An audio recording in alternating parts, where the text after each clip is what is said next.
Hey guys, tonight we're diving into what being a spectator at the Roman Colosseum was really like. Forget everything Hollywood told you. This is the real story, and trust me, you probably wouldn't last a day. So before you get too comfortable, hit that like button if you enjoy this kind of deep dive, and let me know in the comments where you're watching from now. Dim the lights, maybe grab a snack, and let's jump in. You arrive before dawn, because of course you do. You think the Romans invented queues just for fun. No, they did it because getting a good seat meant life or death, or at least sunstroke versus shade, and you're not rich enough for shade. Yet the smell hits you first. A mix of crushed garlic, wine, vinegar, goat piss, sweat, and something metallic and wet that you hope is just blood from yesterday's games. But deep down, you know, someone probably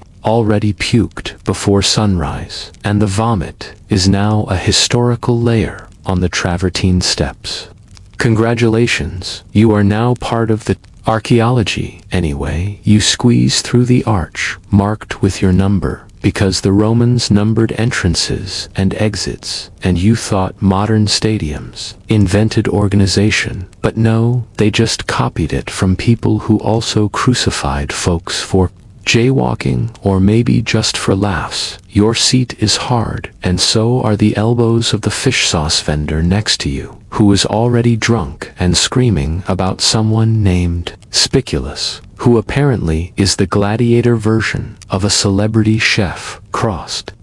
with a murder influencer. The emperor hasn't arrived yet, so the crowd is still restless and full of curses and betting and beans. Yes, people are throwing dried beans to vote for fighters, and no one is throwing them at the emperor because he hasn't entered yet, and you don't want to die before the opening act, which by the way is not lions. Not yet. First, you get comedy, or what Romans thought was comedy, which usually involves a dwarf dressed as Hercules getting kicked by a mule while someone plays a flute off-key. And if you think you're above laughing at that, you're wrong, because you've been up since 4 a.m. and the sun is already melting your eyebrows, and someone behind you just spilled fermented barley drink down your back, which means you smell like you fought a gladiator and lost badly. Anyway, after the novelty acts, they flood the arena, and you realize it's not for naval battles today, because they didn't waterproof it properly. So instead, you get exotic animals from everywhere the empire touched, which means tigers, panthers, ostriches, maybe a giraffe, if it hasn't already died in the holding pen from stress and bad grapes. They open a trapdoor, and out trots a rhino that looks confused and more majestic than you expected, and then some poor fool with a spear, who is absolutely not trained for this situation, starts waving like he's trying to scare off a goose, and then gets launched into the air like a sack of flour, and everyone cheers, even though they have no idea who he is, because blood is blood, and it means the games have officially begun. You try to eat your honey cakes, but the sun is now high, and you're pretty sure your cakes have turned into hot syrup, and bees are now circling your head, so you swat them away with a program written in Latin that you can't read, and your neighbor is now yelling in Greek, because apparently no one here is actually Roman. Everyone is from somewhere else, but they all agree on one thing, which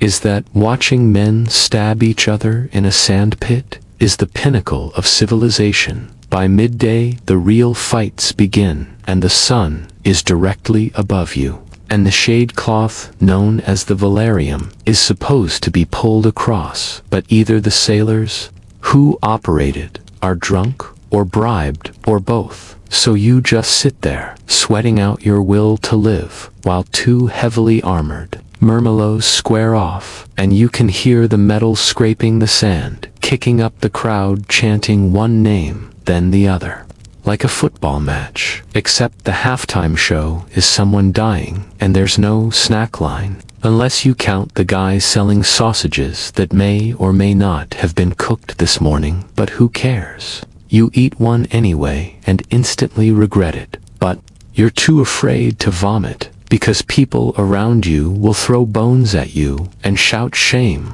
like a toga version of a reality show. And just when you think you've seen enough, Arisiarius enters the arena carrying a net and a trident, like someone ordered seafood combat and forgot to cancel it. The crowd loves this guy because he's fast and flashy, and you don't realize it, but he's basically the underdog in every fight, because armor is for cowards, apparently, and he's got to dodge, roll and pray to Neptune while flinging rope at someone covered in iron, and then a chariot races by because why not, and you realize there are no safety rails, and someone just got trampled, and the corpse is being casually dragged out by a slave who looks bored and still chewing an olive pit, because this is not even the most exciting part of his week. Maybe later there will be executions as a bonus round. Usually criminals dressed up as mythological characters and thrown to animals for dramatic irony and moral lessons, but mostly just for spectacle. And you think about leaving, but your legs are asleep, and the fish sauce guy is now using your shoulder as a pillow, and then suddenly the emperor stands up and gives the signal, and you hear the roaring approval as one gladiator raises his sword, and the other collapses, and you don't know who to cheer for, but you do it anyway because the crowd does, and because you want to blend in and not get noticed, because getting noticed in ancient Rome is a fast way to get crucified or conscripted or fed to something with too many teeth and not enough sympathy. And the sun is setting now, and the sand is red, and everything smells like victory and urine, and you finally stand up, stretching bones you forgot existed, and you shuffle out with the crowd, dazed, covered in dust, and yelling in history, because you've just witnessed the greatest show on earth, and you didn't even have to pay for parking. Absolutely. And now that you have limped your way out of the Colosseum with your tunic soaked in stranger sweat, and your mind still echoing with the roar of 20,000 bloodthirsty voices, you might be thinking, well, that was intense time to go home, but no, not yet. Because being a spectator in ancient Rome is not a one-time spectacle. It is a lifestyle, a civic ritual, a multi-course banquet of horror, comedy, athleticism, and gastrointestinal mystery that refuses to end with a simple walk back to your insula. Because now that the games have ended, the streets outside the Colosseum are flooded with every flavor of Roman humanity possible, from sloshed senators trying not to vomit on their own slaves to peddlers hawking commemorative gladiator figurines carved from bone and wood that definitely came from something that used to be alive, to the occasional philosopher shouting about moral decay while desperately trying to sell you a scroll full of half-remembered Socratic wisdom, and no one is entirely sober, including you, because that questionable sausage earlier had consequences that are still pending, and now your neighbor from the Colosseum, the guy who was snoring on your shoulder, is insisting that you join him at a thermopolium, which is not a fancy spa but rather the Roman version of fast food, if by fast food you mean boiling lentils, goat fat, and whatever animal part didn't get used in the arena. Today being served out of giant clay jars by a man with 3 teeth and a hatred of all living things. And of course you agree, because ancient peer pressure is just as powerful as modern, and the only thing more dangerous than saying yes in Rome is saying no. So you sit at a wobbly stone stool, trying to chew something that might be bread or might be a repurposed sandal, and your companion is explaining the political symbolism of the day's executions using interpretive gestures and bits of bean that fly from his mouth like confused missiles. And then he tells you the emperor is hosting another set of games in 2 days, this time to celebrate either a military victory or the birth of a new pet giraffe. No one is really sure, and you realize this is not an isolated cultural experience. This is a season pass to madness, and your ticket is your heartbeat. Meanwhile, somewhere behind you, someone is already brawling over the price of watered wine, and a dog that has seen too much is howling at a statue of Minerva, as if even the goddess of wisdom can't make sense of this. And the sky is turning violet with smoke from cooking fires and ritual incense, and possibly a burning cart of onions, because accidents happen, and now your new best friend is dragging you toward the bathhouse. Because obviously the best way to unwind after a long day of violent death is to undress in a public hall full of sweaty strangers and dunk yourself in increasingly alarming pools of temperature while discussing whether or not the gladiator with the eye patch was secretly left-handed. And you enter the building, and the first thing that hits you is the smell, a symphony of whetstone, stewed armpit, and medicinal herbs that no one can identify. And yes, that man really is exfoliating with sand and olive oil while singing a tragic ballad about his missing cousin, and you just try to blend in, hoping no one asks you about your views on stoicism, because you barely remember your own name at this point. And the water is scalding, and then freezing, and then weirdly fizzy in one pool, because someone may have brought in fermented fig juice and spilled it in celebration, or by accident, or both. And your skin feels like it is both cleaner and somehow filthier than before. And then the lights go dim, because oil is expensive and daylight is ending, and now everyone is either leaving or staying for the evening lectures,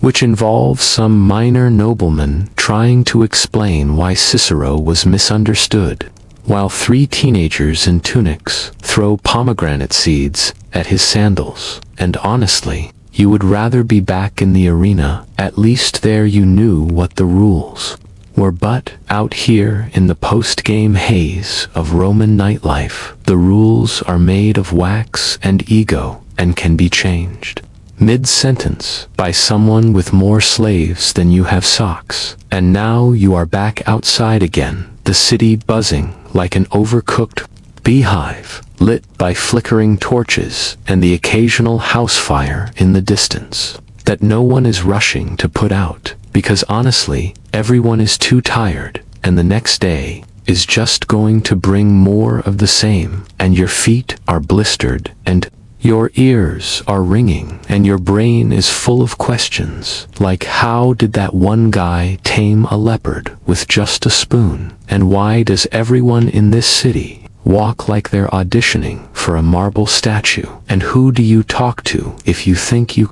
might have just joined a cult by saying yes to a second helping of lentils? And you finally stagger toward your lodging, a cramped 3-story insula that leans slightly to the left and has a staircase that could be considered a war crime by modern standards. And you crawl into your room, and your bed is a plank, and your pillow is a sack of straw, and outside someone is playing the tibia badly and shouting the name of their ex-lover, or maybe their goat. It's hard to tell, and you lie there, eyes open, wondering how much longer you can survive this life of constant entertainment and cultural grandeur and bowel distress, and somewhere, far off, a rooster crows too early, and you close your eyes, thinking only of tomorrow and the terrifying promise of the next show, because in ancient Rome, you are never just a spectator. You are part of the spectacle, and if you're lucky, you get to wake up and do it all over again, and if you're unlucky, well, let's just say there's always room in the morning lineup for one more condemned man dressed as a mythological creature about to meet a very confused ostrich with a grudge and a flair for drama, and you wake up to the sound of someone screaming, either in joy or agony or indigestion, which in this city is basically the same thing, and you roll off your plank of a bed and land with a grunt on a floor so dusty it might qualify as a historical site, all on its own, and you try to stand, but your legs have made it clear they were not designed for Roman stairs, Roman benches, or Roman moral flexibility. And they are protesting loudly, but you shuffle to the window anyway and peek out at the street below, where a donkey is blocking traffic and a man with a wooden leg is arguing with a fruit seller about whether or not figs should be considered a vegetable, and somewhere in the chaos, a kid is chasing a chicken and yelling the emperor's name, which is either blasphemy or patriotism, depending on who hears it, and you take a deep breath of the morning air and instantly regret it, because it smells like boiled onions, sweaty tunics, and something that might have once been cheese, but now identifies as a biological weapon, and you realize that your toga is still damp from yesterday, either with wine, sweat, rain, or the tears of a disappointed philosopher, and you decide it's fine, because cleanliness is a concept, not a requirement, and anyway, no one else seems bothered, and your neighbor from upstairs, who insists he used to be a senator, even though he currently lives with 3 cats and 1 loud parrot, is already outside sharpening a stick and singing a love song to the goddess of grain, and you figure that's as good a sign as any that the day is about to escalate, so you grab your sandals, which are really just glorified leather regrets, and head out into the chaos once more, because today you've been invited to attend something even more Roman than the Colosseum, more dramatic than a public execution, and more dangerous than asking a Vestal Virgin if she wants to get a drink later. You've been invited to a dinner party, and not just any dinner party. No, this one is hosted by a middling nobleman with delusions of grandeur, a bad wig, and an unhealthy obsession with garum, which for those of you not fluent in fermented fish sauce is what happens when ambition meets anchovies and loses spectacularly, and the invitation came via a slave who looked like he had been running since the Republic fell, and he told you in hushed tones that the host has recently acquired a new Greek chef who once cooked for someone who once poisoned someone important, which apparently is a selling point, and now you are being jostled through the street by crowds headed toward the baths again, because apparently no one in this city has a real job, and the idea of a quiet day off is about as realistic as an honest tax collector, and on your way you pass a man selling good luck charms made from rabbit teeth and questionable bronze, and he tries to sell you one shaped like a gladiator's toe, and you politely decline because, frankly, you've had enough toe-based trauma for one lifetime, and then you turn a corner, and a group of musicians, who might also be pickpockets, are playing something that sounds like a cat fight on a flute, and a drum made from goatskin and childhood trauma, and someone's yelling about bread rations being late again, which means there's a small riot forming but only the kind where people throw stale loaves and then complain loudly about how society is falling apart. Just like every generation before, and you finally reach the villa, which is not so much a villa as a slightly wider house with delusions of marble, and you're ushered inside by a slave who looks at you the way one might look at spoiled milk, and then forces you to wash your hands in a bowl that smells faintly of lavender and very strongly of regret, and you're led to the dining room, which is actually a triclinium, which is Latin for please recline awkwardly while eating until your spine begs for mercy. And you do exactly that, because status is pain, and the other guests are already there, each one trying harder than the last to pretend they're wealthier, smarter, and less likely to be assassinated, and the host greets you wearing a toga so starched it might be self-aware, and he launches into a speech about how proud he is of Roman culture, while his wig slowly slides to the left like it's trying to escape the conversation, and then the food begins to arrive in courses more confusing than a tax scroll written by a drunk centurion. First, there's a dormouse stuffed with something that might be pork, might be plum, might be despair. Then comes a gelatinous mound that jiggles like a political scandal and smells of honey, vinegar, and ambition, and you try to eat it, but it tries to eat you back, and the host laughs and says it's an acquired taste, which is Latin for I paid too much, and now we all suffer. And then comes the wine, and by wine we mean vinegar's angrier cousin, and it flows like the Tiber in spring with about as much subtlety, and now everyone's loosening their belts, which means either they're getting comfortable or bracing for combat, and a poet at the far end of the table starts reciting something about the glory of empire, while another guest throws olives at his head, and no one stops him because, secretly, we all agree. And then someone mentions politics, and suddenly half the table is shouting about grain subsidies and naval reforms and whether or not Jupiter actually exists, and you pretend to cough while slowly sliding behind a pillar because you'd rather be trampled by a circus elephant than explain your views on tariffs again. And just when you think the night can't get stranger, the host claps his hands and announces entertainment, and out comes a man, painted gold, balancing on a tortoise, while playing a pan flute and reciting dirty limericks in Punic, and this somehow turns into a wrestling match between two dwarves dressed as senators, while a monkey flings figs from a chandelier, and everyone is laughing and clapping and possibly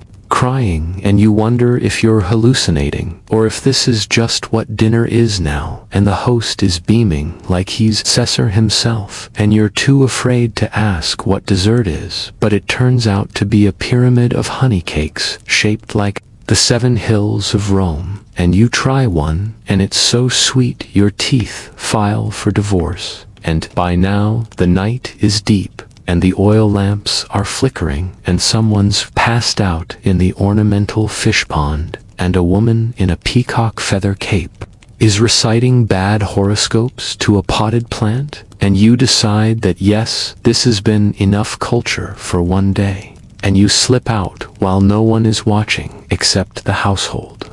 cat, who judges you silently and eternally, and the air outside is cool and full of drunken laughter, and somewhere in the distance someone is playing a flute badly again, and the moon looks like it too is regretting its life choices, and you limp back to your room, your mind full of noise and poetry and indigestion, and collapse onto your plank, thinking that tomorrow, maybe, just maybe, you'll try something normal, like watching a man walk across a tightrope above a pit of snakes while singing the national anthem backwards, because, in Rome, even your day off involves risk, drama, and possibly a flaming goat. And as you drift off to sleep, you realize you never did find out if that gold-painted man ever got off the tortoise, or if the tortoise won the debate on grain taxes. Either way, the city will wake up soon, and when it does, you'll be expected to smile, nod, eat something mysterious, and keep pretending this is all completely normal, which of course it absolutely is. Welcome to Rome, and you wake up again, which in itself is an accomplishment. Considering last night involved fermented date wine, questionable honey pyramids, and the slow realization that Roman hospitality is actually a form of warfare, and your mouth tastes like burnt sandals soaked in vinegar, and your eyes are crusted shut either from exhaustion or exposure to powdered saffron smoke, and your spine is doing a slow protest march up your back. So you roll over slowly like a shipwrecked sailor, trying not to wake a sleeping kraken, and you hear the city already stirring, which in Rome means shouting, breaking pottery, occasional music, and the unmistakable sound of someone yelling about sacred chickens having escaped again, which apparently is a real problem, because if a chicken wanders into a temple, it is either a divine omen or lunch, depending on how fast the priest is feeling, and you sit up and realize that someone has left a scroll outside your door, and it's not a bill for once, or an invitation to another party disguised as a tax audit, but rather a hand-drawn flyer promising something called Aquaticus Maximus, and you have no idea what that means, except that there's a drawing of a sea monster punching a man in a toga. So naturally, your curiosity is piqued, and because your life choices have already been sacrificed on the altar of historical curiosity, you decide to follow the inked directions which lead you through the market district past a group of women arguing over the price of flamingo tongues, and a man who is loudly offering cures for baldness using a recipe that involves goat urine time, and what he swears is the whisper of a virgin. And as you round a corner, you see it, the Nomakia, the artificial lake, where the Empire reenacts naval battles with real boats, real weapons, and absolutely zero regard for health and safety, because nothing says civic pride like floating carnage in an oversized fountain. And already the crowd is gathering, and of course there's nowhere to sit, because this is Rome, and sitting is for senators and statues and the very rich or very dead. So you elbow your way to a ledge between a fig vendor and a man balancing 3 amphorae on his head while muttering something about Poseidon's wrath, and you look out at the water, which is already filled with a dozen ships ranging from war galleys to what appears to be a painted canoe, and the actors, or prisoners, or slaves, it's hard to tell because the costumes are surprisingly good, are already shouting threats in what you assume is ancient Carthaginian, though one of them is definitely just yelling swear words in Greek, and the music starts up a discordant blend of horns and drums and panic, and then the signal is given and the ships lurch forward like drunken crabs and begin slamming into each other with all the grace of a barroom.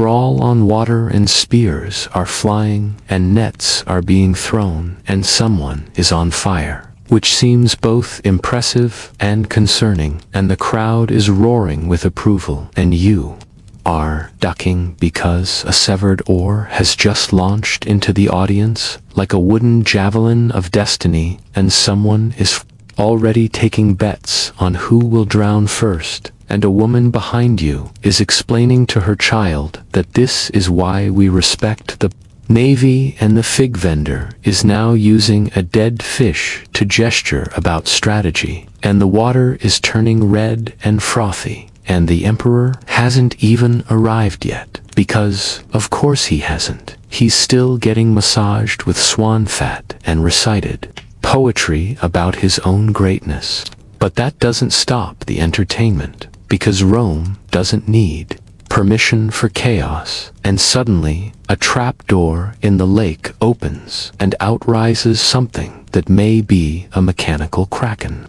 or just a giant wet catapult, painted like a sea beast, and the crowd loses its collective mind, because spectacle is the true god of this city. And then the emperor finally enters, carried by 8 men who clearly hate their job, and surrounded by dancers dressed as nereids and dolphins, and probably debt collectors, and everyone cheers and throws laurel leaves, and someone accidentally throws a chicken, which flaps indignantly onto a senator's lap, and the emperor gives the thumbs up, and the games continue, and somewhere in all of this, you realize you have not blinked in 5 minutes, and also you are sunburned and covered in fish scales, and you don't care, because this is the most absurdly magnificent display of aquatic nonsense you've ever seen. And then comes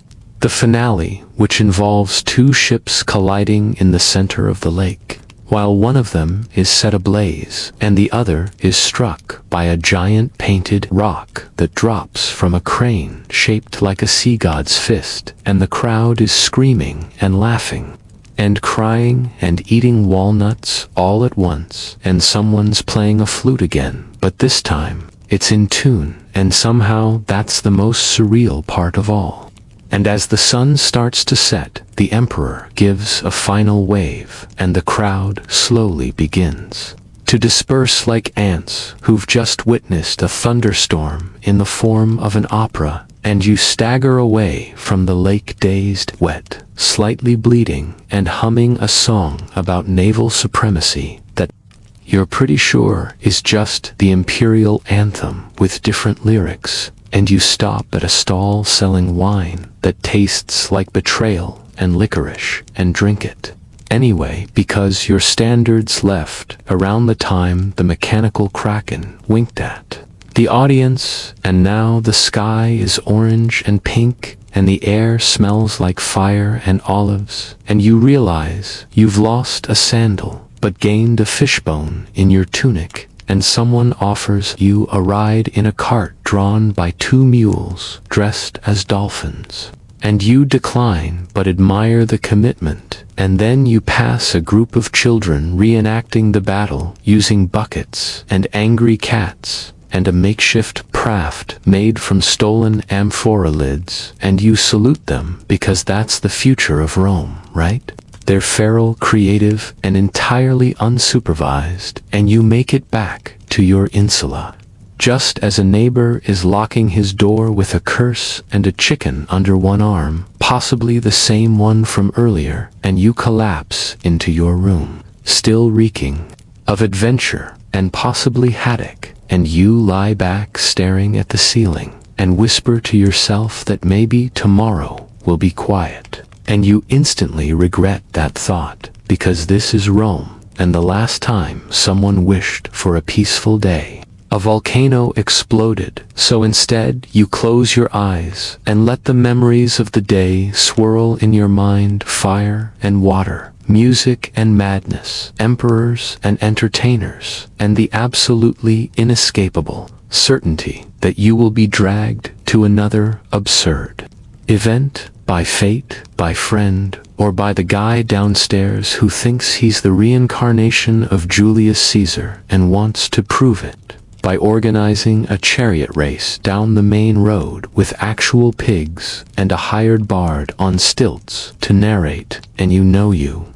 won't say no, because saying no in Rome is like telling the moon to stop rising, dignified, pointless, and likely to get you pushed into a fountain full of eels wearing jewelry, because apparently that's a thing now. And as your breathing slows and sleep claws its way into your bones. You wonder not if, but when, the next absurd chapter will begin, because, in this city, spectacle is not an event, it is oxygen, and tomorrow is just another day in the most ridiculous, breathtaking, exhausting, magnificent disaster ever built by human hands. Welcome back to Rome, and you are awoken before dawn by the sound of something crashing outside, which, at first, you hope is just a drunken neighbor falling down the stairs again, but then you hear the unmistakable clatter of pottery being weaponized in what sounds suspiciously like a civil theological debate between a retired gladiator and a guy who claims to be the illegitimate son of Neptune. And while you consider going back to sleep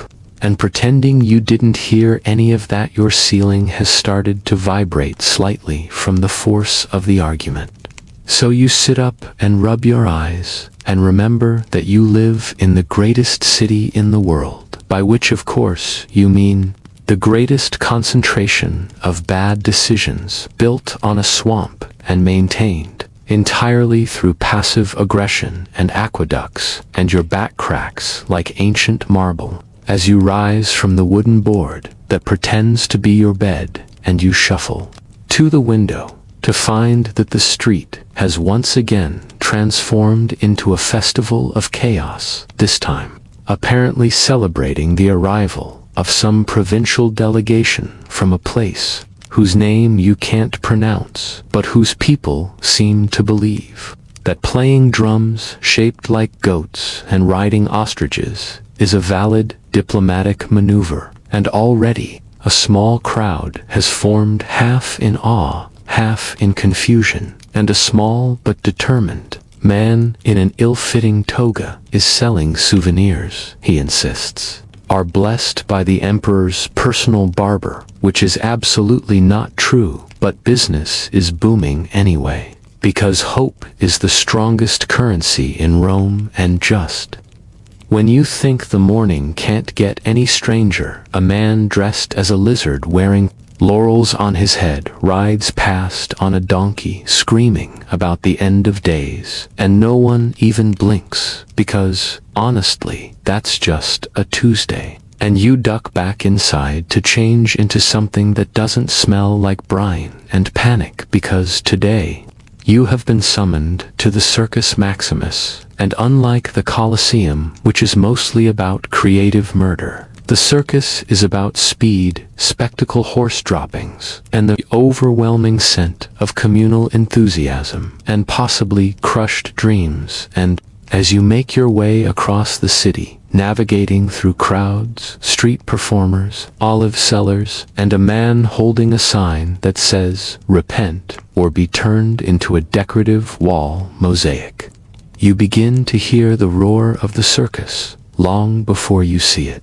Because sound travels, and so does desperation, and the gates are already swarming with fans draped in the colors of their favorite racing factions. And yes, in Rome, people take chariot racing as seriously as religion, and slightly more seriously than hygiene. And as you squeeze past a man holding 4 roasted pigeons on a stick, and a group of teenagers chanting about blue team supremacy, you find a spot somewhere in the middle tiers where you can smell both the track and your neighbor's breath, and neither is comforting. And below you, the charioteers are already circling, warming up their horses like ancient Roman NASCAR drivers with less safety equipment and more eyeliner, and the announcer, a man with lungs made of brass and drama, is shouting something about glory and destiny and discounted figs, and then the signal is given and the race begins.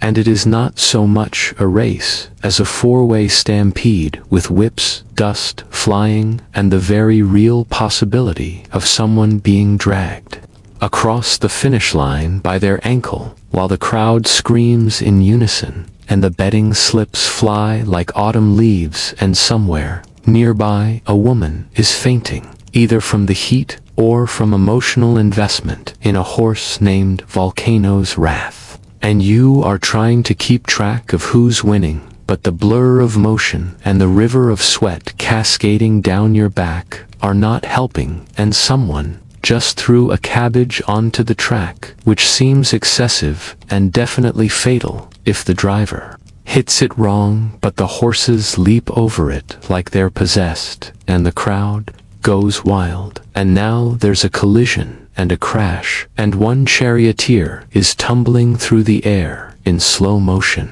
like a toga-clad comet, and lands miraculously on his feet and bows. Like this was all part of the plan, and the crowd goes even wilder because Rome does not believe in subtlety, only volume, and this continues for 7 laps each, more chaotic than the last, until the winner crosses the line drenched in blood, dust, and what is either wine or a very bold cologne, and the crowd erupts into such thunderous applause that nearby structures genuinely tremble, and the emperor waves and pretends he hasn't been asleep for half the race, and then someone starts playing a flute badly, because of course they do, and the crowd begins to file out, chattering, cheering, crying, betting again for next week, and as you rise, you realize your legs have gone completely numb, and your neighbor is explaining the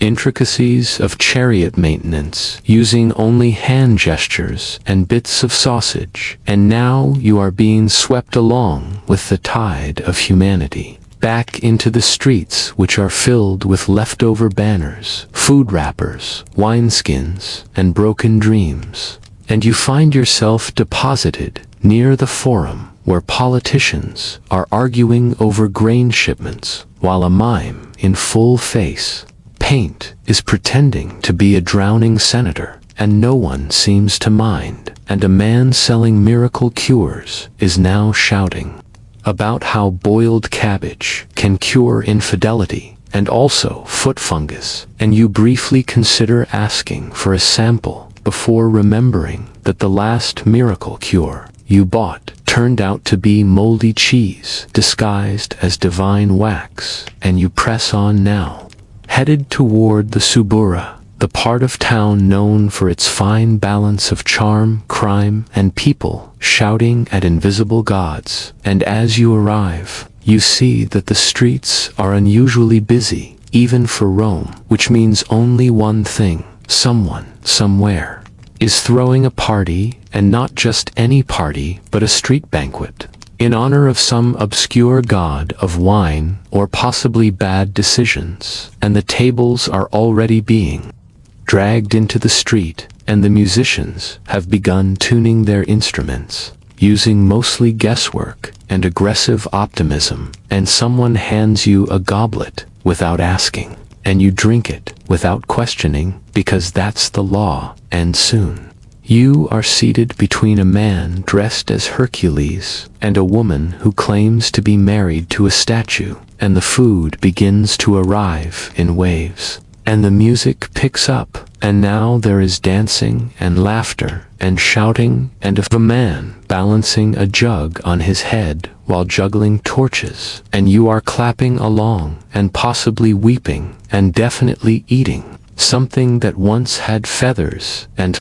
then someone begins to recite poetry about lost love and lost sandals, and the entire crowd sobs. And just as the sun begins to set, a procession of dancers in silver tunics weaves through the crowd, followed by a donkey painted gold and 3 men playing trumpets made of bone, and everything is swirling into a frenzy of sound, smell, taste, and complete sensory overload. And you look around at the chaos, the joy, the sweat, the poetry, the wine, and the madness. And you realize once again that Rome is not a place, it is a living, breathing pantheon of nonsense and glory wrapped in marble and mystery. And as the stars begin to peek out from behind the smoke, you sit back and accept your fate, which is to never ever be bored again. And then, just as you are starting to think maybe you should lie down before you accidentally marry a senator's cousin or adopt goose and the crowd parts in every direction, not because they are respectful, but because someone has just started walking down the middle of the street on stilts while wearing a helmet made entirely of cabbage and proclaiming themselves high priest of the invisible empire of excellent digestion, and for past stunned bakers, confused priests, a man who is furiously arguing with a chicken, and a group of small children who have formed a conga line behind what appears to be a mobile shrine dedicated to socks. And as you shuffle past the temple of Jupiter, where two drunk philosophers are arguing over whether the moon is real or just a decorative coin, you are handed another goblet, and now it's grape juice, or wine, or possibly perfume. But at this point, the line is blurry, and somewhere, someone begins playing a harp with such dramatic flair that a flock of birds dive the street in protest, and now a small troupe of actors in goatskins are performing what they claim is an adaptation of a tragedy from Carthage, but seems mostly to involve falling over and shouting mother in increasingly higher pitches, and the crowd is absolutely loving it, because Rome loves two things, yelling and other people yelling more, and just the future, and the aqueducts will rise and speak, and everyone claps, because why not? And then he disappears into a bakery, and no one sees him again, and you are swept toward the baths, which at this hour have transformed into something between a sauna and a drunken philosophy seminar, where several naked men are debating the moral implications of cheese, while slathering themselves in imported oil, and you are dragged into the water by someone who insists you must hear their poem about sadness and turnips, and before you can object, you are submerged and emerge. Several philosophical years later, somehow cleaner, but also more confused, and then you are wrapped in a towel and served more wine, and someone begins to lecture you on the architectural symbolism of door hinges, and it is weirdly compelling and just, and the entire room erupts in applause and stampedes toward the atrium, where a man dressed as Neptune is tossing sardines into the air as if they are coins, and the crowd is catching them in their mouths like very enthusiastic dolphins, and you catch one purely by accident and are now informed that you are legally the king of this party, which is both flattering and legally meaningless, and so you are placed on a chair that smells suspiciously like wet goat and carried through the city while people cheer or laugh or fall over, depending on their wine levels. And now the street is glowing with lanterns, and the smell of grilled something fills the air, and musicians with horns pass. A woman sings a lament for a lost bracelet with such emotional force that the local fire brigade begins sobbing, and then accidentally puts out a torch with their tears. And still the night is young, and the city will not sleep, and you are deposited somewhere near the field of Mars, where old soldiers are telling stories that are probably mostly lies, but delivered with such conviction that barbarian so hard he turned into a senator, and everyone nods solemnly, because that is clearly how politics works. And somewhere, or an earthquake, but everyone is swaying in rhythm. And then there's food again, always food pies.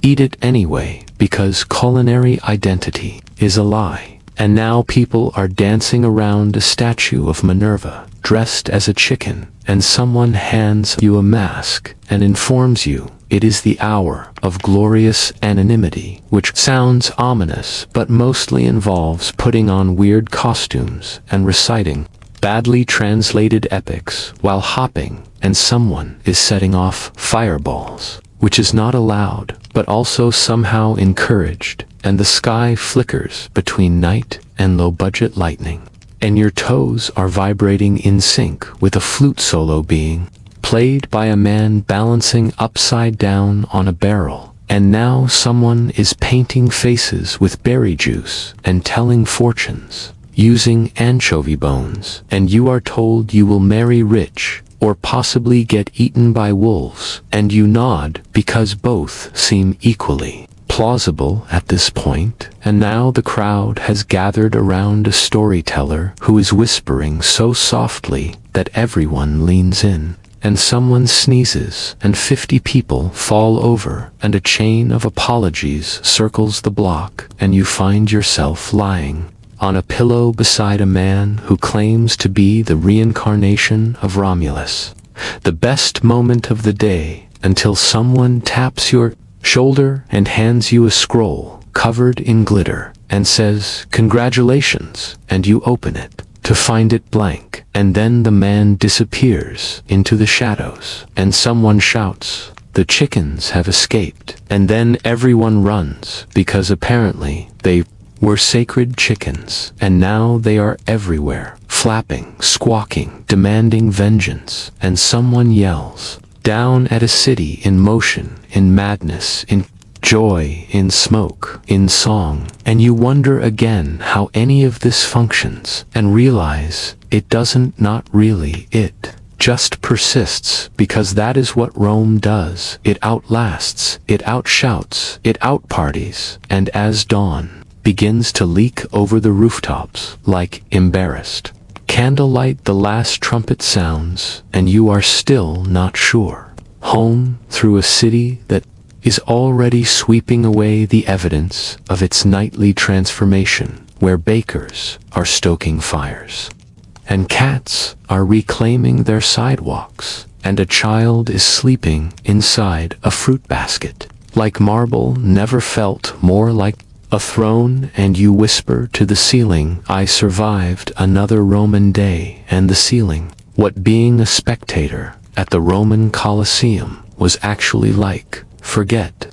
everything Hollywood told you. This is the real story, and trust me, you probably wouldn't last a day. So, before you get too comfortable, hit that like button if you enjoy this kind of deep dive, and let me know in the comments where you're watching from. Now dim the lights, maybe grab a snack, and let's jump in. You are still sitting on that stone seat, still coated in the residue of 4 other people's lunches from earlier fights, and you start wondering if you were actually lucky to get in here at all, because the air has thickened to the density of goat cheese left out in the sun, and the crowd around you has turned the decibel level up to ancient jet engine. As the next round of entertainment begins, no one tells you what's coming, because that would ruin the sheer joy of surprise trauma. And the first thing you see is not a gladiator or even an animal,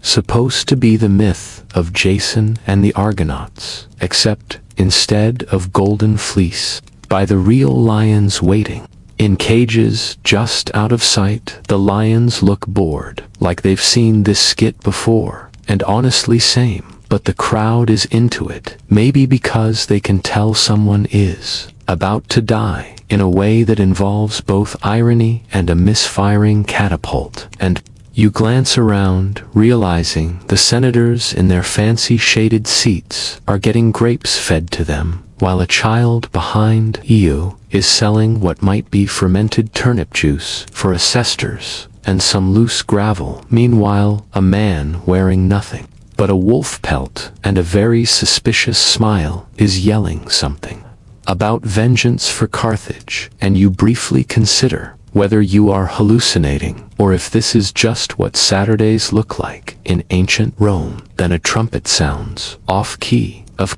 course, and the real games resume, meaning actual trained gladiators now emerge, and suddenly the crowd has opinions. Everyone becomes a fight critic, even though the closest they've come to combat is tripping on a laundry basket and yelling at their slaves to do something about it. You hear arguments erupting over which fighter has the better form, quite like collective bloodlust. Disguised as civic duty, the fighters circle each other with the calm of men who've been here before, and also the bone weariness of knowing today might be the day. Their spleen gets intimately acquainted with the dirt. The fight starts, and you realize how quiet it gets. For a moment, a thick, tense silence, just before steel meets steel, and someone's helmet flies off, revealing not just a face, but years of exhaustion. Then the crowd explodes again, louder than ever, and someone throws a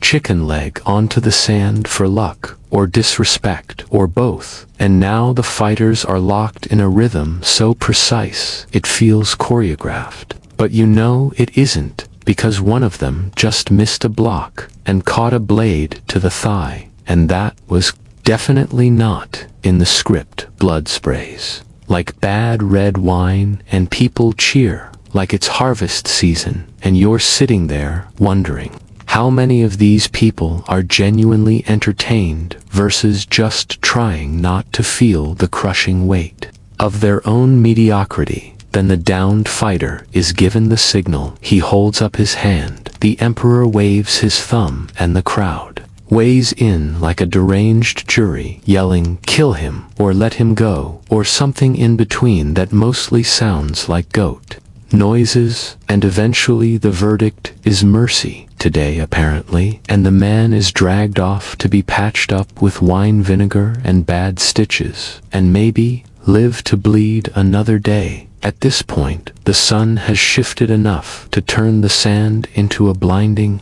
mirror, and your back is starting to fuse to the stone seat, so you shift your weight, only to knock elbows with a woman balancing a jar of olives and a dagger, and you decide not to apologize in case the olives are cursed, or she is. And then comes a moment you didn't expect, an interlude with musicians, acrobats, a man balancing a goose on his head, and what might be a poetry recital, but it's hard to tell over the sound of someone vomiting turnip juice. And just as you're getting used to the lull, the gates open again, this time for something new, a staged naval battle. Yes, you heard that right. They flood the Colosseum somehow. Don't ask how. It involves aqueducts and questionable engineering, and then they bring in ships, or what passes for ships, and let teams of barely trained rowers crash into each other, while fake pirates swing across ropes and slap each other with wooden swords. And if this sounds absurd, it's because it is, but the audience is loving it, and you are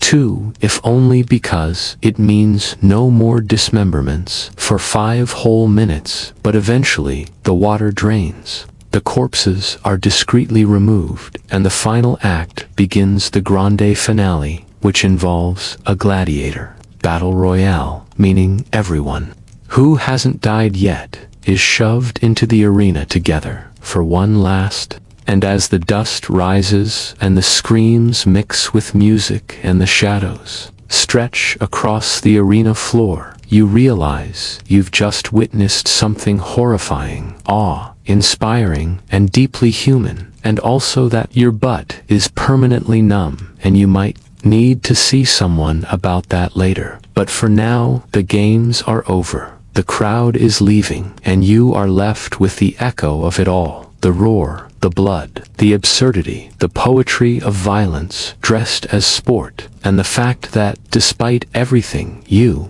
kind of want to come back next week, because apparently this is who you are now. So now that you've somehow stumbled out of the vomitorium with your dignity mostly intact, assuming of course that tripping over a stray amphora and faceplanting into the lap of a senator counts as dignity, you stagger back into the main arena where the air smells like overcooked meat, burning sandal leather, and that unmistakable scent of blood and sand, which, at this point, might actually be its own cologne. You hear a trumpet blare somewhere, and a man dressed as Neptune in a fish-scaled tunic rides past on a chariot, pulled by what you are 99% sure are just very angry donkeys, painted seafoam green, and no one seems to care, because everyone is now transfixed by the next spectacle, which appears to be some sort of historical reenactment, except that the history part is mostly optional. What matters is costumes, fake beards, and stabbing, and possibly fire, but mostly stabbing, and you are gently shoved back to your wooden bench, where a child is licking a honeyed locust like it's the best popsicle ever invented. And you seriously consider asking for one, because somehow that would be less weird than everything else happening right now. The announcer yells something about the Trojan War and 5 men in papier mch horse. They're stilts, so now it's more of a tragicomedy than an epic, but no one minds because someone has lit a barrel on fire and is rolling it into the center of the sand like a flaming metaphor for your life choices at this moment. Meanwhile, a group of what can only be described as extremely underpaid extras in wax wings and silver loincloths directly in a vendor's olive cart, which prompts a cascade of curses in several dialects of Latin, most of which you now understand thanks to sheer repetition and exposure. You glance to your left and realize the emperor has arrived, or at least his feathered parasol has, and that means the next event must be something special, because now a crew of slaves is furiously raking the sand like they're preparing a Zen garden for a very angry god, and sure enough, a trapdoor creaks open in the center, and a large, suspiciously sweaty wooden crate is hoisted upward with dramatic flair, only for the lid to burst open, revealing not a lion, not a tiger, but a fully armored man with an expression that suggests he is just as surprised to be here as you. He is handed a trident and a net and pushed forward, where another door opens and out waddles. Becomes the entire fight, 2 men, 1 weapon, and a hippo, who refuses to participate, and you realize that gladiator shows are a lot like modern dating apps, lots of flashy presentation, very little actual combat, and mostly just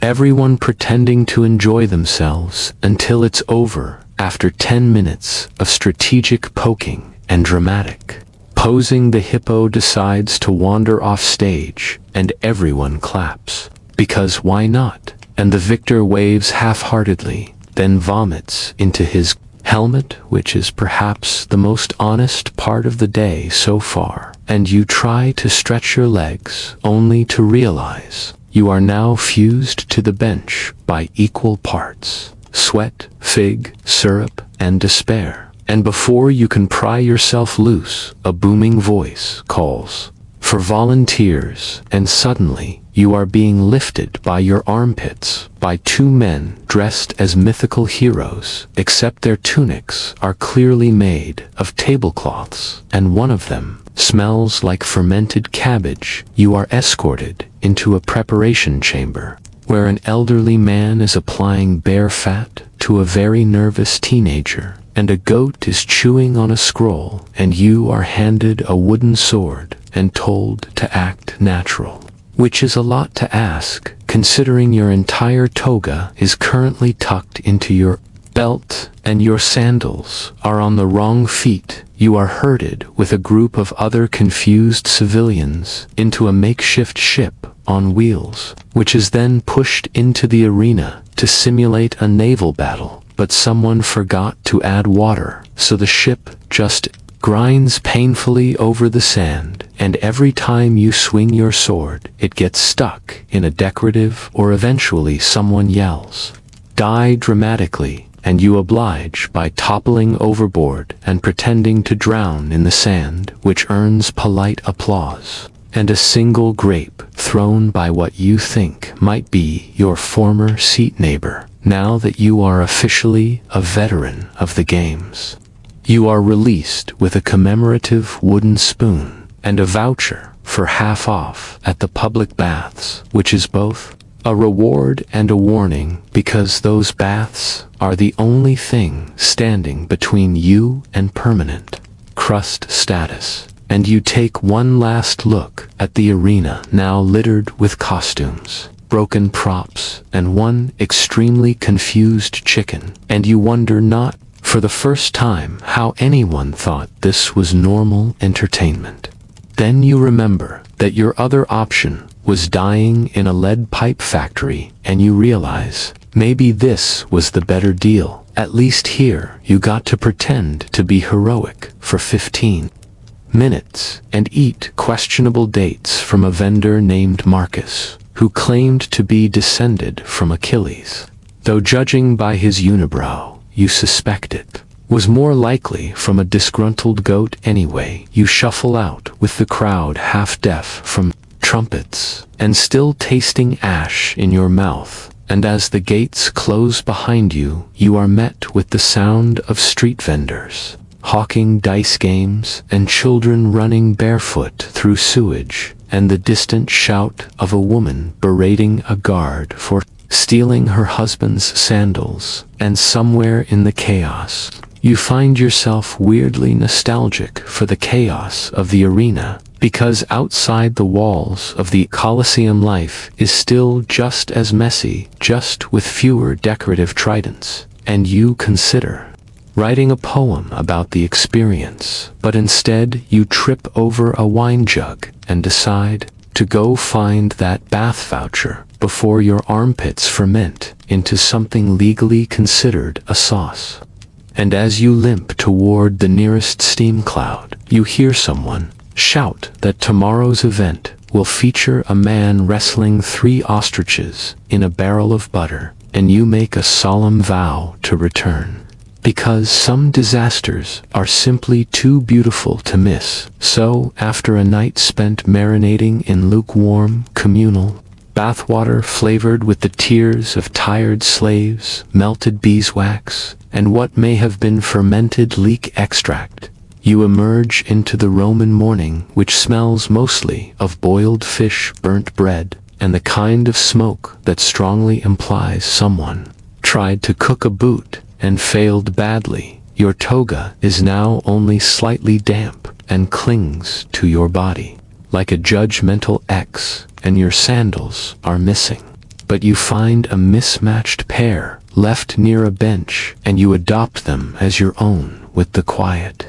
resolve of a man who has accepted that fashion died the moment he was dunked upside down in a fountain for accidentally insulting a statue of Claudius. You wander through the forum in a sort of daze, past merchants screaming about the purity of their garum, even as flies organize synchronized swimming routines in their barrels, and a man selling miracle beans that are actually just pebbles, painted vaguely bean-colored. Eventually you reach a small wooden board nailed to a goat, which apparently serves as the neighborhood notice post, and there, in smeared charcoal letters, is an announcement that makes your stomach lurch with the kind of excitement that feels like panic wearing a toga tomorrow. It says is the grand spectacle of the inverted triumph, which means someone very powerful, very rich, and probably very drunk has decided that traditional Roman celebrations are too boring, and instead wishes to watch a military parade in reverse, starting with the spoils and ending with a bunch of sobbing prisoners being kicked back into the provinces. And because it is a holiday, the Colosseum will host something special, something called the Feast of Fools and Warriors, which sounds exactly like the sort of thing that involves cross-dressing, gladiators, interpretive lion dancing, and possibly someone trying to duel an elephant with a boiled turnip. So obviously you plan to attend, and because you still have your half-off voucher for the baths, and a strong desire not to smell like a donkey's undercarriage, you head to the baths again, only this time you bring soap and a sharp stick, just in case. The last bather is still lurking in the steam, waiting to steal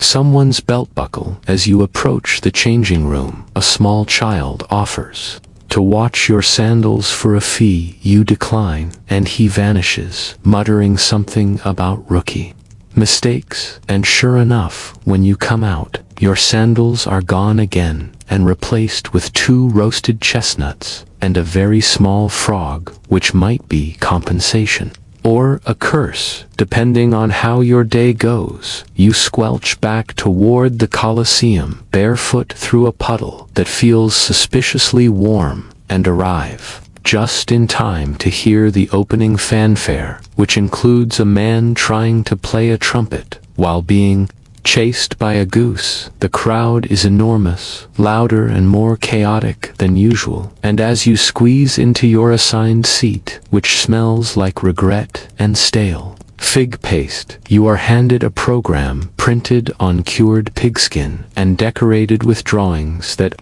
look like they were done by a very drunk man with a piece of coal. The events listed include the philosopher's debate to the death, the mystery animal hour, and something ominously titled Surprise Volcano. The first act begins with 3 men in oversized tunics arguing about the existence of reality while trying to whack each other with scrolls, which is both confusing and strangely satisfying. And the second act reveals the mystery animal to be a very large snail covered in gold leaf, which mostly just glides around the arena, while children cheer and noblemen place bets on how long it will take to reach the other side. The snail is then attacked by a man dressed as a barbarian who promptly slips on snail slime and accidentally invents a new dance move that will later be known as the Gallic shimmy. The crowd erupts in laughter, and wine is flung liberally into the air, which seems like a good idea until it begins to rain pigeons, who were hiding in the rafters and are now both soaked and enraged. The third act begins with a loud boom and a sudden column of smoke, which turns out not to be a volcano, but an extremely irritable cook who has set fire to his own beard while attempting to flambe a peacock, and now runs in circles, while gladiators try to tackle him without catching fire themselves. You watch all of this with the serene detachment of someone who has already seen a man pretend to drown in sand, and who now finds that reality has lost all meaning by the time the final act begins. The sun is setting, casting long shadows across the arena, and the crowd is beginning to chant something that sounds like "Bring out the tunic of destiny," and before you can ask what that means, the gate creaks open and a single figure steps into the light, wearing a massive ceremonial tunic, so covered in embroidery sequins and dyed peacock feathers that it takes a full minute before you realize the person inside is barely taller than a stool and seems to be 12 years old. The child raises one hand and the entire Colosseum falls silent, and then the child sneezes and drops the ceremonial staff, which hits a drum, which scares a horse, which bolts across the arena, knocking over a mime, a cart full of cabbages, and a statue of Mars, which collapses onto a vendor who yells that he now worships potatoes because at least they never betrayed him. This chaos seems to satisfy the crowd immensely, and as the stars begin to appear and the torches are lit, you stand, slowly brush a roasted chestnut off your leg, and begin to shuffle toward the exit, knowing full well that tomorrow you will return and do it all again. Because, as strange as the Colosseum is, as loud as it smells, and as chaotic as it feels it is, somehow the most honest place in all of Rome, you keep walking through the narrow shaded corridor, and your sandals are now half filled with sand, sweat, and something suspiciously crunchy that might be part of a peanut or possibly bone dust. You are not entirely sure, and neither is the man walking beside you who smells like fermented olives and victory. He grins and tells you that if you squint hard enough, you can see the bloodstains soaked into the walls and floors from a riot 3 decades ago, which is strangely comforting because it means history really does leave a mark, especially when it is stabbed into stone with a trident anyway. You follow the scent of roasted meat and cheering into the lower belly of the Colosseum, where all sense of time goes missing, along with most of your optimism. This is where the real magic happened back in the day, and by magic, we, of course, mean logistical horror shows featuring 2,000 wild animals, 100 gladiators, and a set change that would make a Broadway crew cry into their walkie-talkies. The wooden elevator system is still visible, though mostly rotting and full of rats who now run the place, like tiny furry senators, uninterested in politics, but deeply invested in abandoned sausage bits. You reach what used to be the beast cages, and the air here is thicker than a toga in August, and twice as moist. You try not to breathe too hard, because you can smell centuries of lion panic and damp straw and the faint trace of urine that has had several hundred years to marinate and really develop its flavor profile. You duck under a stone arch and nearly walk into a tour guide, explaining to a group of retirees from Wisconsin that the system was operated by 30 slaves on caffeine-free diets, who were motivated mostly by fear and the hope of one day dying somewhere slightly less horrible. The guide makes eye contact with you and gives a subtle nod, the universal signal for, yes, this whole place is cursed, and yes, we are all pretending it is. Educational now, but you keep walking, stepping over a clump of feathers and what might be a petrified gladiator sandal, and suddenly you are in the center of the arena, where the sun punches you in the face, and the stands rise around you like a great stone amphitheater of judgment. You feel small, not metaphorically, but literally, like one of those tiny action figures someone forgot in a sandbox made of crushed dreams and emperor's spit, because this is where it all came together. The pageantry, the slaughter, the screaming, the bored senators checking their sundials to see if the execution of prisoners was happening before or after lunch, which might have been bread with fish paste if they were lucky, or goat spleen if they were not. You walk slowly to the middle and imagine the roar of the crowd,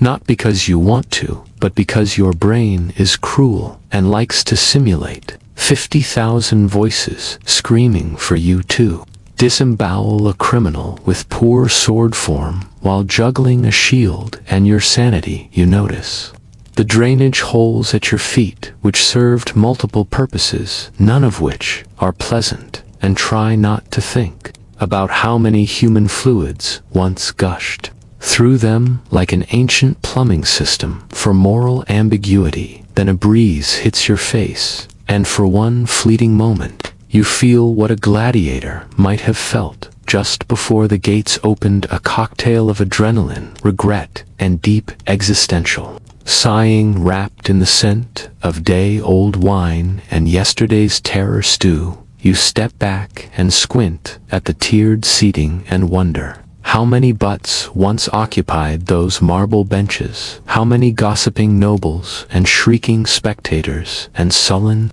teenagers dragged there by their parents because watching a condemned man fight a giraffe was considered family entertainment in the good old days before Netflix or ethics. You retreat into the shadows, again your skin buzzing with history and heat, and the distinct feeling that this place might be alive, not in the haunted way, though yes, probably also that, but in the way A memory refuses to die and instead gets stronger with time, like bad rumors or questionable cheese, so you follow. Another corridor lit by slits in the stone and whispering winds, and find yourself in the gladiator quarters, or what is left of them.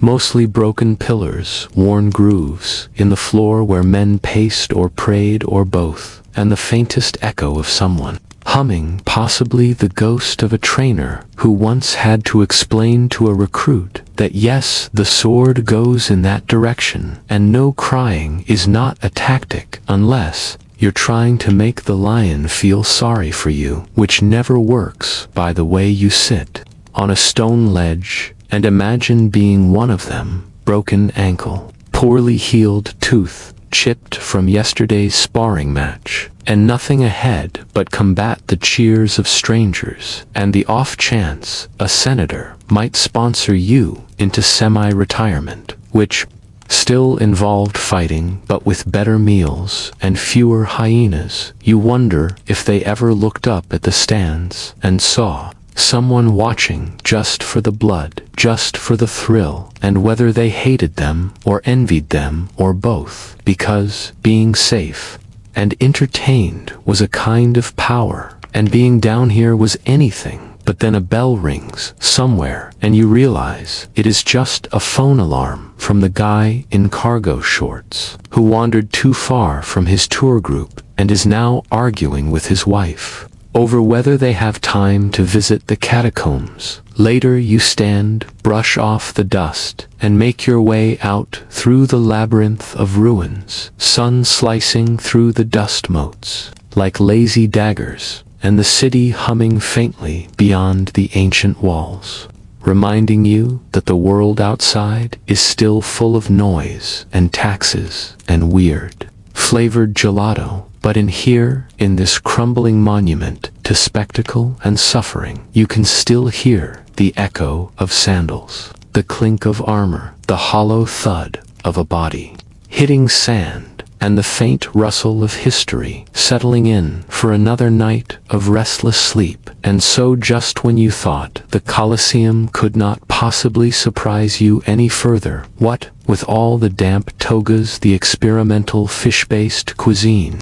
the man who swore his chariot was sentient and only obeyed when sung to in Etruscan falsetto, and of course the memorable incident involving a flaming ostrich wearing a Senate laurel. It turns out that the next act is something entirely new, something no one has seen before or ever asked for, and that is, of course, the debut of the Imperial Mime Choir. Now, if you are imagining a row of painted men silently mimicking the battles of Troy in haunting pantomime, you are exactly wrong, because this choir is not silent at all. They are extremely loud. They chant every movement, every gesture, every interpretive shrug with exaggerated sound effects and overly enthusiastic descriptions, like, "Oof, goes the spear into the spleen, and behold," said Hector,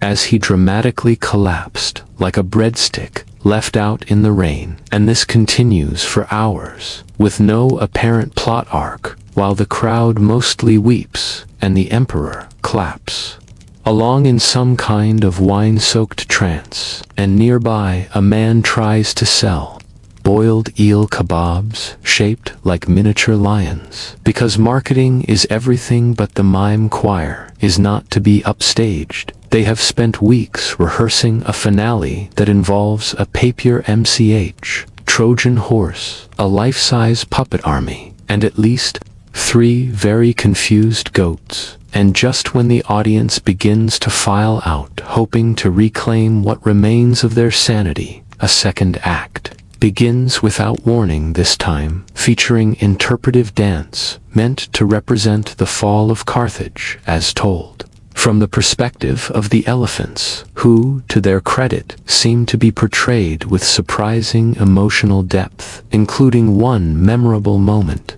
where a dancer dressed in gray bedsheets twirls in despair while a soprano in the rafters screams the Latin word for peanuts on repeat. which might be historically inaccurate, but is at least unforgettable, and through all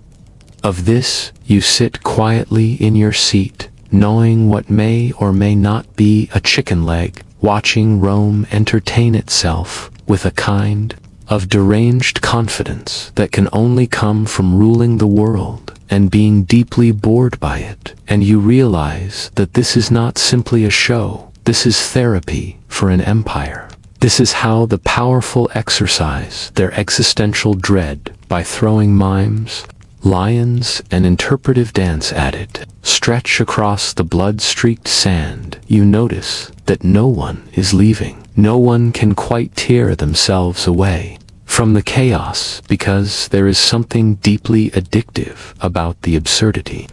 Something that makes your own problems seem smaller, more manageable, in the face of a man dressed as Hannibal, singing a ballad to his lost war elephants while being juggled by 3 dwarves on stilts. And in that moment, you know that the Colosseum has won once again, not with the sword, not with the roar of beasts, but with the simple truth that spectacle, even nonsense spectacle, is more powerful than silence. And so you stay, just like everyone else, waiting to see what comes next, even if it is a man juggling flaming amphorae while reciting Cicero backwards in Greek, because this is Rome, and Rome does not stop for reason or taste or even sanity. Rome only stops when it is done, and it is clearly not done yet. The dust barely had time to settle from the last incident involving the sacred chicken of Jupiter, when the next event unfolded with all the subtlety of a catapulted wine amphora, because, as it turns out, whenever you gather 40,000 people in one location, promise them blood, mildly fermented beverages, and the occasional appearance of a celebrity, giraffe things can escalate faster than the average Roman bathhouse rumor. And so it began with a trumpet that sounded more like someone sneezing into a bronze funnel, and out came the next act of the grand spectacle. A reenactment of the siege of a city that never actually existed, performed by actors who had definitely not read the script, and who were, in fact, a group of unpaid scribes who had been told this was their chance to break into show business, so naturally they forgot their lines, threw the fake spears at each other, and one of them tripped over a papier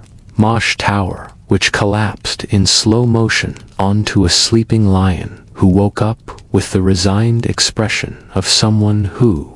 had been through worse and honestly expected better. And the lion, of course, being a professional, roared just loud enough to send one of the scribes running into the arms of a costumed barbarian who had only shown up because his cousin said that gig included free olives and a chance to network with senators, which it did not. And while this was happening, the audience had begun a slow rhythmic clap, which in Roman terms meant either they were enjoying themselves or preparing to riot, and in this case it was the former, because they found it deeply hilarious that a man pretending to be a tower was now sword fighting with a man pretending to be a tree, while in the background a group of Vestal virgins had accidentally set fire to a prop chariot and were attempting to put it out using a wine jug and pure optimism, and the emperor, who by this point had stopped pretending to be interested and had taken to throwing raisins at passing birds, declared that this was his favorite part yet, and asked whether the chariot was available in gold for his private collection, and this prompted a flurry of scribbled notes from his aides, who immediately began drawing up a purchase order for a fire-damaged wooden vehicle. And while all this chaos was unfolding below in the stands, a woman selling meat skewers was conducting what could only be described as a silent auction, using eye movements and increasingly elaborate nods, and had somehow made more money in 2 hours than the entire provincial tax revenue of Lusitania why time was an illusion, and that we are all merely shadows on the wall of eternity, which may have been true but did not stop the soldier from falling asleep face first into his date's lap, who took it as a compliment and asked the philosopher to explain it again, but this time louder and with more hand gestures, and as the philosopher complied, he accidentally knocked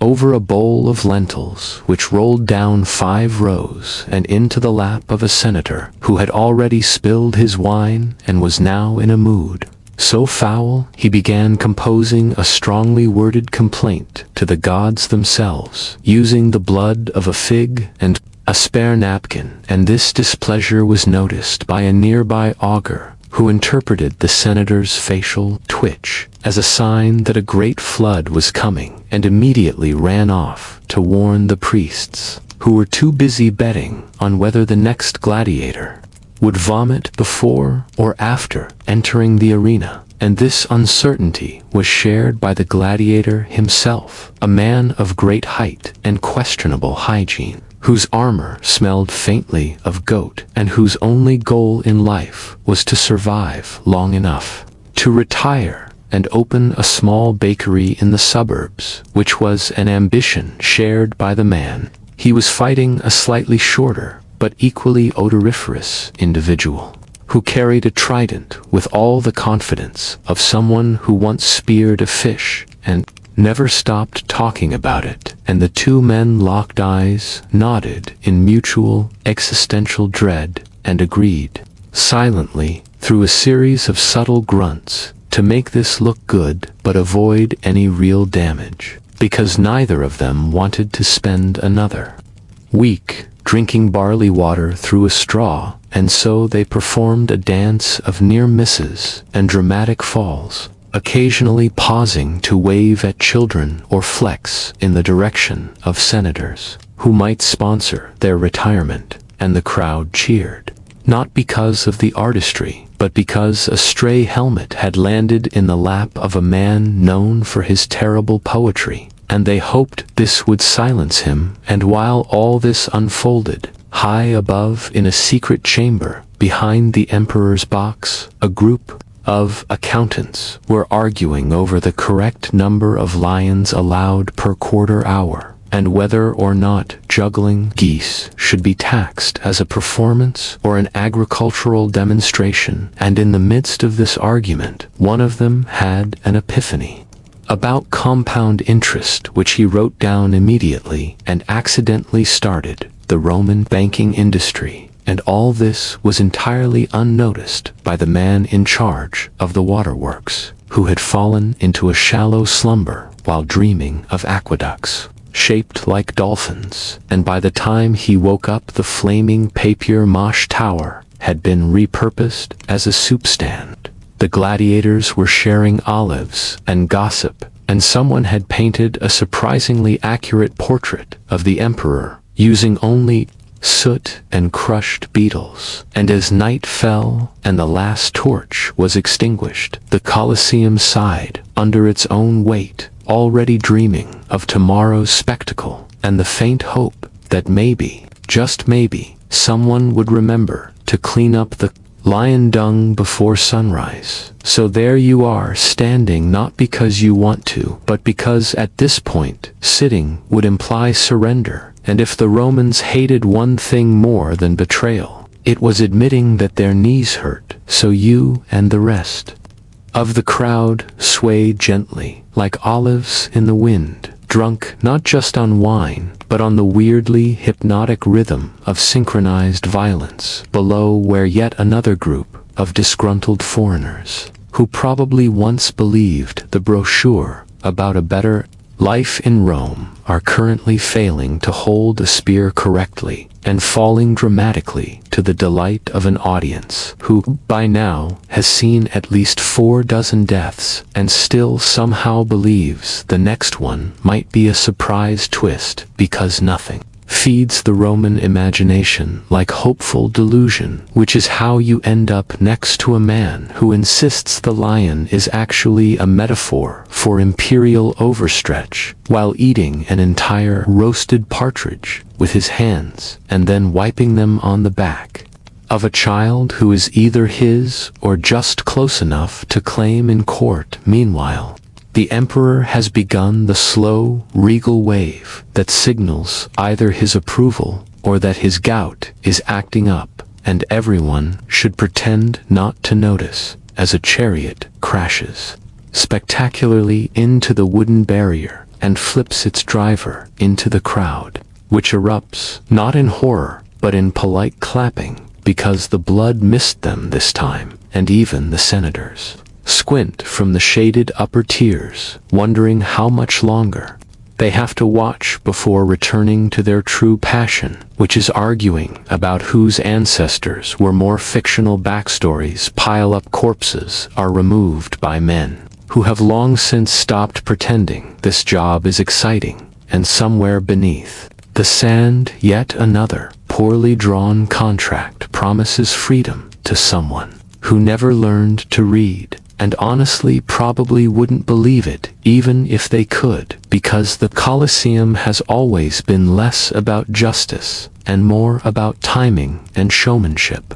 and the belief that if you cheer loudly enough, the gods might assume you're doing fine and leave you alone for another day. So the crowd roars, the horns blare, the sun moves slightly to the left, and you squint up at the emperor, who now looks exactly like a man who has just remembered he left something on the stove. Centuries from now, someone will write poems about this day using words like glory and triumph and honor, but you know the truth, which is that half the audience is here because they lost a bet, the other half is here because they have nowhere better to be, and everyone else